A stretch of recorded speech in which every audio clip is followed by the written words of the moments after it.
What is something more traumatizing than people realize? Being laid off. After it happens once, you fear for the loss of your future jobs at all times. When my husband was laid off, I watched it affect him in a way that I was not prepared to deal with. American men are told that so much of their worth to do with their ability to economically provide. Yes. Before my husband was laid off, he was a workaholic who defined himself by his work ethic, and being let go for no fault of his own broke him. He was supposed to be irreplaceable. After a month at home, they did call him back, but that month at home we had some long talks, and he realized that being a father and husband was way more important. He eventually quit and now works from home to be able to spend quality time with our son while he's still young enough to care. It's not fair to our men how society tries to steal their real life away and replace it with work. You sound like a great partner with a lot of empathy. Good on you. Betrayal. You never realize how truly traumatizing that is until it happens to you. But it kills a part of you that you can't get back. Each betrayal begins with trust, to quote Fish. Betrayal breaks so much more than your heart. It breaks your ability to even want to open up again. An infestation of any kind in your home. We had a bird mite infestation a few years ago, and it nearly ruined our lives and relationships, emotionally and financially. Horror. After a house fire, my family lived for almost a year in a house infested with roaches. It was bad. They'd get into the refrigerator, they'd climb up the back of the stove and get into cooking food. We couldn't use the oven because there were so many dead ones inside of it. We'd feel them crawl on us in the middle of the night and had to fluff out our hair in the mornings. We were in a bad way financially, so we had no recourse.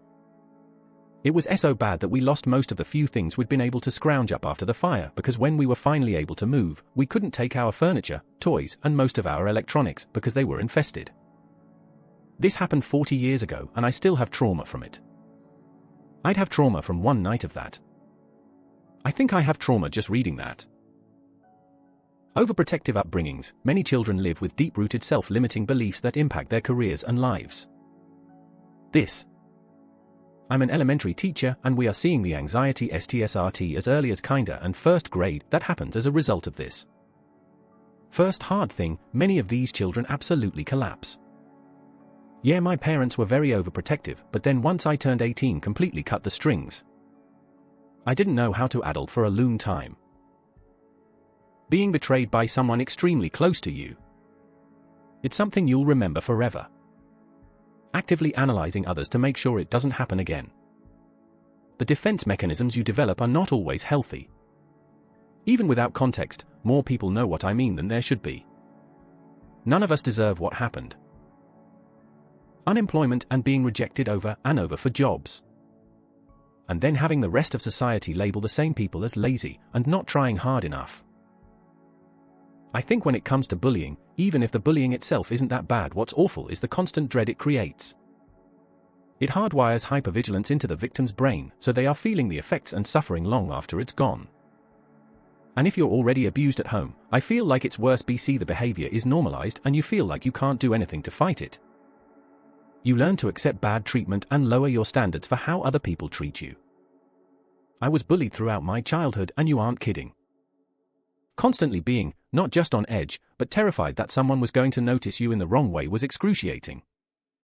My cortisol levels must have been through the roof as a child, lol. I still don't like a lot of attention on me.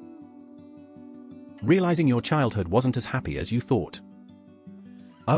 This one hit me. Realizing that it's not normal to constantly apologize, and the trauma response of instant appeasement and fawning to avoid conflict can last well into adulthood. I don't doubt I was and still am loved. But the emotional and mental fear of saying or doing the wrong thing was real. Parents that doubt deny their child's emotional experiences. It creates a narrative that you are a liar and cannot trust even your own reality. The amount of conversations I've had that went like, "Me, yeah, I remember this time that you screamed at me as a kid." Mom, "Oh, that didn't happen." Me, "It's burned into my memory." Mom, "Well, it's just 'cause I'm such a terrible mother." Jesus Christ. Being an outcast, socially. I read somewhere that the brain registers it as physical pain, but don't quote me on that. I spent my middle and high school years being laughed at and used as the butt of jokes. I wasn't just autistic and socially stunted due to trauma, I was EM, also conventionally unattractive. People would take pictures of me and send them to each other, they'd invite me to places just to mock me, they'd bait me into talking or laughing and then record it. It's indescribable. Worse than any physical pain I've ever felt. Yes. Loneliness and isolation. Being the least liked sibling. Not just sibling, I was also the least liked grandchild. Losing a best friend.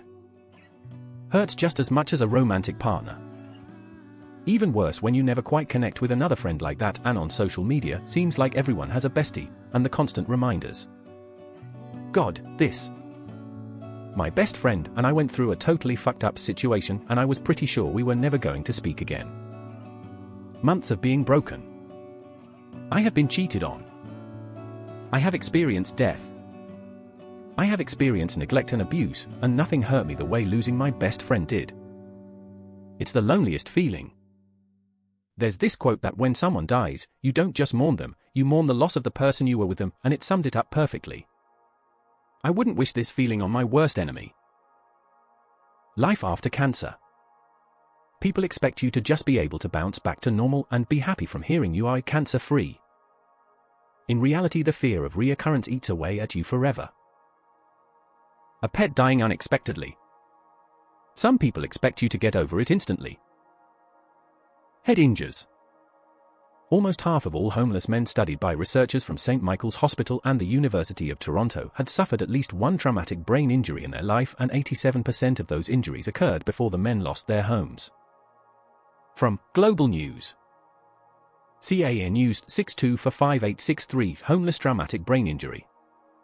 Yes, there is a connection that people living a hard life, drugs, drinking, are more likely to have a TBI, traumatic brain injury. But also, having a TBI makes it more likely someone will start drinking and or doing drugs. Basically, having any time of head injury increases one's risks of lots of bad things that often lead to more bad things.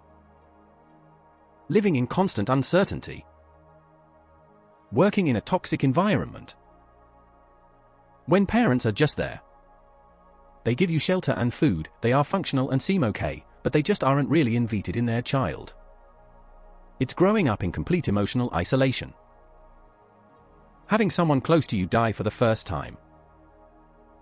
Receiving notice to quit from your landlord, especially in the current market. It made me physically ill with the stress of it. Being in a toxic workplace. I would be reprimanded for the littlest of things, given attitude for asking a simple question or confirmation, even set up to seem like I messed up something when in reality I found evidence that that wasn't the case. Even showed them this and all I got was a shrug. That was 4 years ago. To this day, in any place I work at, if I'm ever called to the office for something, I immediately get nervous. It's gotten better, but there's still that tiny bit of worry that'll grip me in a chokehold sometimes. Pregnancy, birthing, and postpartum. Growing up in a household where your parents do not love one another and fight constantly.